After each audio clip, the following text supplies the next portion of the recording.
तो हेलो दोस्तों, good evening. आप सब कैसे हो? आई होप आप सब बहुत ही अच्छे होंगे। तो दोस्तों, आज की वीडियो में हम लोग 10 एमसीक्यू देखने वाले हैं। टॉपिक है बेसिक कॉन्सेप्ट ऑफ फिलॉसफी, दर्शन शास्त्र की बुनियादी अवधारणा। ठीक ना? तो हम ये समझते हैं कि आपने बीएड 2 साल किया हुआ है या डीएलएड किया हुआ है, तो आपको सिलेबस के अंतर्गत 2 साल के अंतर्गत आपने फिलॉसफी को पढ़ा ही होगा। तो हम एमसीक्यू की ओर चलते हैं। अगर आपको जो एमसीक्यू में क्वेश्चन हैं उनके कोई भी शब्द से आप परिचित नहीं हैं या फिर वो आपको समझ में नहीं आ रहे हैं, इसका मतलब आपने 2 साल अच्छे से पढ़ाई नहीं किया है। लेकिन चिंता की कोई बात नहीं है। जो शब्द आपको डिफ़िकल्ट लगते हैं या फिर लगता है कि आपने उसको पहले कभी नहीं पढ़ा है, तो कमेंट सेक्शन में उसको लिखें, मैं वहाँ पे कुछ आपको एक्सप्लेन कर दूँगा। ठीक ना? और आप उसको पढ़ लें। यूट्यूब पर भी काफ़ी वीडियोज़ अपलोड हैं, इस चैनल पर भी इन सब टॉपिकों से रिलेटेड, तो उसको देख लें। उसको देखने के बाद आपका कन्फ्यूजन दूर हो जाएगा और बाकी मैं तो यही समझता हूँ कि आपने अच्छे से पढ़ाई की होगी। ठीक ना? तो पहला क्वेश्चन क्या है हम देखते हैं। पहला क्वेश्चन है हमारा, दर्शन शब्द संबंधित है। ठीक ना? Philosophy word is related to. तो दर्शन शब्द किससे संबंधित है? पहला ऑप्शन है आपका मौलिक सत्य को तर्कता, ये तड़पाता गलती से लिखा गया है, तर्कता। ठीक ना? तर्कता, तर्कपूर्ण, मौलिक सत्य को तर्कपूर्ण रूप से जानने में व उसकी व्याख्या करने में। ठीक ना? कोई मौलिक सत्य है, उसको हम कैसे तर्क के अनुसार जान पाएँ और उसका एक्सप्लेनेशन, व्याख्या कर पाएँ, इसलिए हमें दर्शन को समझना होता है। ठीक ना? दर्शन यही शब्द से संबंधित है। ठीक। दूसरा ऑप्शन है यथार्थता की दृष्टिकोण के लिए। जैसे आपका किसी भी चीज़ को लेकर कोई दृष्टिकोण होता है, पॉइंट ऑफ व्यू होता है, तो जो आपका पॉइंट ऑफ व्यू है वो रियल है या फिर बनावटी है। ठीक ना? एक दिखावा है, तो आप अपने अंदर रियलिस्टिक पॉइंट ऑफ व्यू कैसे ले आ पाते हैं, वो दर्शन के थ्रू आप रियलिस्टिक पॉइंट ऑफ व्यू को लाते हैं अपने अंदर। ठीक ना? फिर इसके बाद तीसरा ऑप्शन क्या है, सत्य के विभिन्न स्वरूप को जानने के लिए। सत्य का देखिए एक ही स्वरूप होता है, लेकिन क्या होता है कि हम कभी-कभी भ्रमित हो जाते हैं। ठीक ना? हम सत्य के अंतिम स्तर तक नहीं जा पाते हैं और उससे पहले ही हमें सत्य के कई रूप मिलते हैं। तो ठीक ना? तो हमें कई रूपों को क्रॉस करते हुए हम अंतिम तक जाते हैं, तो हमें पता चलता है कि वास्तविक सत्य क्या है। तो दर्शन के थ्रू हम वास्तविक सत्य को भी जानते हैं। ठीक ना? तो इसका सही आंसर हो जाएगा चौथा, उपयुक्त सभी। ठीक ना? दर्शन शब्द संबंधित है मौलिक सत्य को तर्क के अनुसार जानने में व उसकी व्याख्या करने में। यथार्थता यानी रियलिस्टिक पॉइंट ऑफ व्यू, हम किसी चीज़ को किसी चीज़ में ले आएँ अपने अंदर, वो उसमें भी दर्शन का रोल है। और सत्य के विभिन्न स्वरूप यानी सत्य के मेनी फॉर्मेट्स को जानने के लिए भी हम दर्शन का उपयोग करते हैं। तो इसका ऑप्शन हो जाएगा डी नंबर। ठीक ना?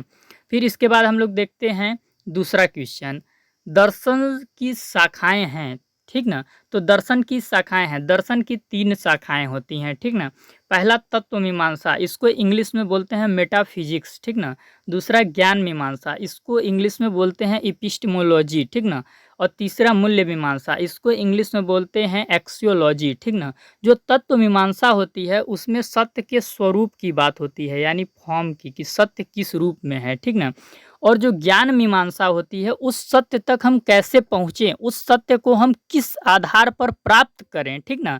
तो वो कौन सा ज्ञान है, वो किस किस ज्ञान के माध्यम से इस सत्य को हम प्राप्त करेंगे, वो ज्ञान मीमांसा के अंतर्गत आता है। तो ठीक ना? तो इसमें साधन की बात होती है, जो सत्य हम तत्व मीमांसा में देखते हैं उसको हम किस साधन के थ्रू पाएँ, ये ज्ञान मीमांसा में बात होती है। ठीक ना? मूल्य मीमांसा, अब हमने सत्य को साधन के थ्रू प्राप्त कर लिया, उसको अपने जीवन में इम्प्लीमेंट कैसे कर पाएँ, उसको अपने जीवन में उतार कैसे पाएँ, ये मूल्य मीमांसा में बात होती है। ठीक ना? यानी सत्य की सार्थकता की जब हम बात करते हैं तो वो मूल्य मीमांसा के अंतर्गत आता है। ठीक ना? और इसको आपको और डिटेल में जानना है इन तीनों को, तो प्लेलिस्ट में MEd entrance exam online classes playlist है इसी चैनल पर, उसमें देखिएगा इन तीनों टॉपिक के ऊपर वीडियो होगा, उसको देखने के बाद आपका कन्फ्यूजन दूर हो जाएगा। ठीक ना? तो इसका सही आंसर हो जाएगा डी। ठीक। हम देखते हैं अगला क्वेश्चन। अगला क्वेश्चन क्या है, भारतीय दर्शन के संप्रदाय हैं, ठीक ना। जब हम भारतीय दर्शन की बात करते हैं, ठीक ना, इंडियन फिलोसॉफी की जब हम बात करते हैं तो दो संप्रदाय इंडियन फिलोसॉफी में आते हैं, ठीक ना। एक आस्तिक या वैदिक दर्शन। आस्तिक या वैदिक दर्शन कौन है? जिन्होंने ईश्वर को माना है, ईश्वर के आधार पे जो अपनी अवधारणाएं उन्होंने प्रस्तुत की हैं, वो आ जाता है आपका आस्तिक या वैदिक दर्शन, ठीक ना, जो वेदों पे आधारित है, ठीक ना। और बी नंबर है नास्तिक या अवैदिक दर्शन। तो नास्तिक या अवैदिक दर्शन क्या है? जिनका आधार वेद नहीं है और जिनका आधार ईश्वर नहीं है, ठीक ना। तो जब हम इंडियन फिलोसॉफी के कॉन्सेप्ट कॉन्टेक्स्ट में बात करते हैं तो दो प्रकार के दर्शन को हमको पढ़ना होता है। पहला आस्तिक या वैदिक दर्शन, दूसरा नास्तिक या अवैदिक दर्शन, ठीक ना। आस्तिक या वैदिक दर्शन टोटल 6 होते हैं और नास्तिक या अवैदिक दर्शन टोटल 3 होते हैं। तो इस प्रकार से अगर भारतीय दर्शन की हम total number of Indian philosophy पूछेंगे तो टोटल भारतीय दर्शन 9 होते हैं, ठीक ना। तो इसका सही आंसर क्या हो जाएगा? सी, ए एंड बी, ठीक ना। भारतीय दर्शन के संप्रदाय कौन कौन से हैं? आस्तिक या वैदिक दर्शन, नास्तिक या अवैदिक दर्शन, ठीक। फिर आगे हम लोग देखते हैं। अगला क्वेश्चन क्या है? नास्तिक या अवैदिक दर्शन है। तो मैंने बोला था कि नास्तिक और अवैदिक दर्शन वे हैं जिनका आधार वेद नहीं है और जिनका आधार ईश्वर नहीं है, ठीक ना। तो नास्तिक या अवैदिक दर्शन टोटल 3 हैं। कौन कौन से? चार्वाक दर्शन, बौद्ध दर्शन, जैन दर्शन, ठीक ना। ये 3 नास्तिक या अवैदिक दर्शन हैं। तो इसका ऑप्शन हो जाएगा उपयुक्त सभी, डी, ठीक। फिर अगला क्वेश्चन क्या है? आस्तिक या वैदिक दर्शन है, ठीक ना। आस्तिक या वैदिक दर्शन कौन है? जिसका आधार वेद है और जो ईश्वर को मानते हैं, ठीक ना। तो सांख्य दर्शन, योग दर्शन, न्याय दर्शन, वैशेषिक, मीमांसा, वेदांत, टोटल 6 दर्शन होते हैं, ठीक ना। तो इसका ऑप्शन नंबर डी सही हो जाएगा, ठीक। अगला क्वेश्चन देखते हैं। अगला क्वेश्चन क्या है? इनमें से समकालीन भारतीय दार्शनिक हैं। इनमें से समकालीन यानी पुराने, वो मतलब काफ़ी समय बीत चुका है, ठीक ना। तो भारतीय दार्शनिक कौन कौन से हैं? इंडियन फिलोसोफर कौन कौन से हैं, ठीक ना। तो जब हम इंडियन फिलोसोफर की बात करते हैं तो श्री अरविंदो भी आ जाते हैं इंडियन फिलोसोफर में। महात्मा गांधी तो आपके बहुत फेमस हैं। आपका बीएड हो, एमएड हो, इस पे काफ़ी आपको प्रोजेक्ट बनाना होता है, ठीक ना। इंटर्नशिप में भी जब आप स्किल वगैरह का यूज करते हैं तो इनके द्वारा जो टीचिंग मेथड बताई गई है उसको भी इंक्लूड उसमें किया गया है, ठीक ना। तो सर्वपल्ली राधाकृष्णन जी भी इंडियन फिलोसोफर ही हैं। स्वामी विवेकानंद जी भी इंडियन फिलोसोफर ही हैं। आचार्य रजनीश ओशो भी इंडियन फिलोसोफर ही हैं। प्रभात रंजन सरकार भी इंडियन फिलोसोफर हैं। तो इसका ऑप्शन नंबर डी सही हो जाएगा, ठीक ना। जब आप फिलोसॉफी की तैयारी करेंगे तो आपको महात्मा गांधी का शिक्षा दर्शन भी तैयार करना है, ठीक ना। और आप महात्मा गांधी का ही सिर्फ शिक्षा दर्शन तैयार कर लीजिएगा, ये आपका इम्पोर्टेंट है भारतीय दार्शनिक में, ठीक ना। फिर इसके बाद इसमें से यूनानी दार्शनिक कौन है, ठीक ना। यूनानी दार्शनिक, यूनान देश के दार्शनिक कौन है, ठीक ना, यूनानी फिलोसोफर। तो सुकरात भी यूनानी दार्शनिक हैं, प्लेटो भी यूनानिक दार्शनिक हैं, अरस्तु भी यूनानिक दार्शनिक हैं, ठीक ना। तो इसका ऑप्शन नंबर डी सही हो जाएगा, ठीक ना। प्लेटो आदर्शवाद के कवि हैं, आपको पता होगा, मतलब वो हैं फिलोसोफर, ठीक ना।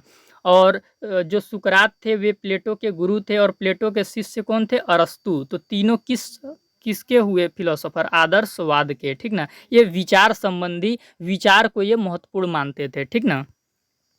फिर इसके बाद 8वां क्वेश्चन क्या है? 8वां क्वेश्चन है इनमें से दर्शन के अंतर्गत कौन कौन आते हैं? कौन कौन सा वाद दर्शन के अंतर्गत आता है? तो आदर्शवाद भी आता है, यथार्थवाद भी आता है, प्रकृतिवाद और प्रयोजनवाद भी आता है। तो उपयुक्त डी इसका ऑप्शन सही हो जाएगा। आपको बेसिक कॉन्सेप्ट ऑफ फिलॉसफी में ये चारों टॉपिक डिटेल वे में पढ़ना होगा क्योंकि इससे क्वेश्चन बन सकते हैं। तो MEd entrance exam online class playlist में इन चारों टॉपिक के ऊपर एक वीडियो 30 मिनट का होगा, आप उसको देख लीजिएगा तो चारों पे आपका रेफरेंस क्लियर हो जाएगा। आदर्श मैं आपको यहाँ पे भी थोड़ा सा क्लियर कर दे रहा हूँ। आदर्शवाद में विचार को महत्व दिया जाता है, एक व्यक्ति के विचार क्या हैं उनको देखा जाता है। वस्तुनिष्ठ विचारों को भी देखा जाता है, ऐसा विचार जो सबके लिए सर्वमान्य है। यथार्थवाद में क्या देखा जाता है कि जैसे कोई वस्तु है, ठीक ना, मान लीजिए गिलास है तो इसकी यथार्थता क्या है, ठीक ना, इसका रियल चीज़ क्या है, ठीक ना, ये चीज़ देखा जाता है कि अगर ये वस्तु है तो इसका अस्तित्व है या नहीं है। अस्तित्व है तो इसके अस्तित्व संबंधी विचारधारा क्या है, ठीक ना। तो ये चीज़ देखा जाता है। जैसे कि जो चीज़ प्रत्यक्ष रूप से दिखती है उसी को यथार्थवाद में माना जाता है। फिर प्रकृतिवाद में क्या है कि प्रकृति को माना जाता है, प्रकृति के आधार पे विचारधारा, प्रकृति ही सब कुछ है, प्रकृति से ही सीखना है, प्रकृति के ही बीच में रहना है, प्रकृति के ही अनुसार हमें अपने जीवन को जीना है, ठीक ना। और प्रयोजनवाद में क्या होता है कि सक्रियता का सिद्धांत होता है कि जैसे कोई भी वस्तु है तो उसकी सार्थकता क्या है, वो सक्रिय कितना है, ठीक ना। कोई भी क्रियाशील संबंधी विचारधारा, ठीक ना, कोई चीज़ हो रहा है, एक्शन में है, तो उससे जो विचारधारा निकलती है वे प्रयोजनवाद में आता है। इसमें जो सत्य होता है वो परिवर्तनशील होता है, चेंजेबल होता है, इसमें कोई फिक्स सत्य नहीं होता है, समय के अनुसार इसमें सत्य बदलता रहता है, ठीक ना। तो इसका ऑप्शन नंबर डी सही हो जाएगा।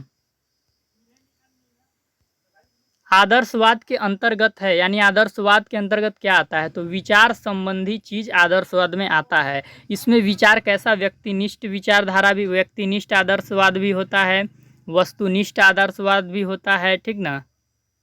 तो आदर्शवाद के प्रकार भी हैं, तो वो आप डिटेल में जाएंगे तब आपको पढ़ने को मिलेगा। आप इतना याद रखिए कि आदर्शवाद में विचार संबंधी विचारधारा आता है, और डिटेल के लिए आप प्लेलिस्ट को देख सकते हैं, ठीक ना। तो इसका ए नंबर सही हो जाएगा।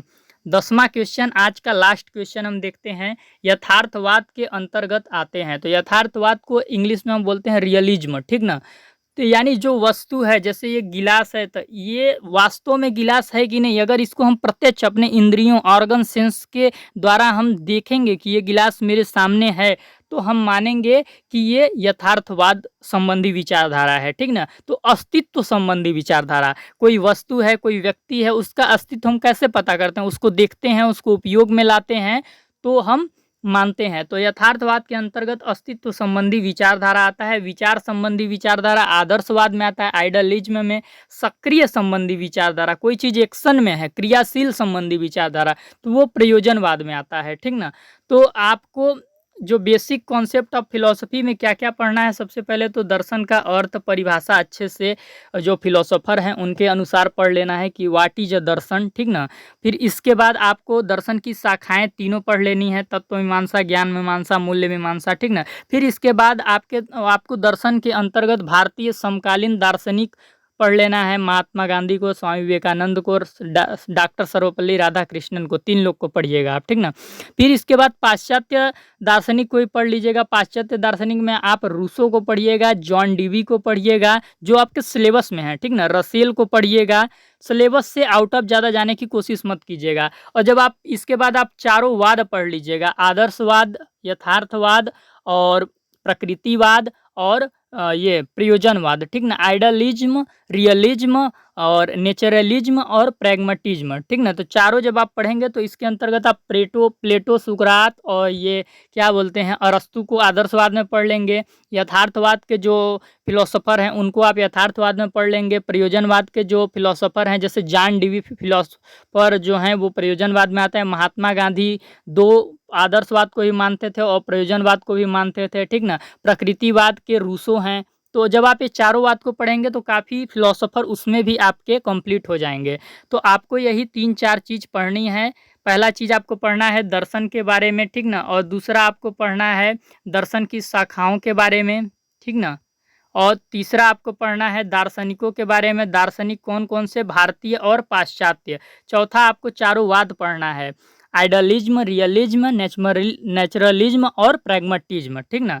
तो आज की वीडियो कैसी लगी आप ज़रूर बताइएगा, और यदि वीडियो अच्छी लगी हो तो चैनल को सब्सक्राइब कर लीजिएगा। इस चैनल पर इसी तरह की इन्फॉर्मेटिव वीडियो हम लाते रहते हैं, ठीक ना। और बेल आइकन को प्रेस कर लीजिएगा, और वीडियो के डिस्क्रिप्शन में टेलीग्राम चैनल का लिंक होगा, तो प्लीज़ आप टेलीग्राम चैनल को भी ज्वाइन कर लीजिएगा। जो PDF वगैरह होती हैं मैं वहीं पे प्रोवाइड कर देता हूँ, ठीक ना। तो वीडियो को देखने के लिए बहुत बहुत धन्यवाद दोस्तों। जय हिंद, जय भारत।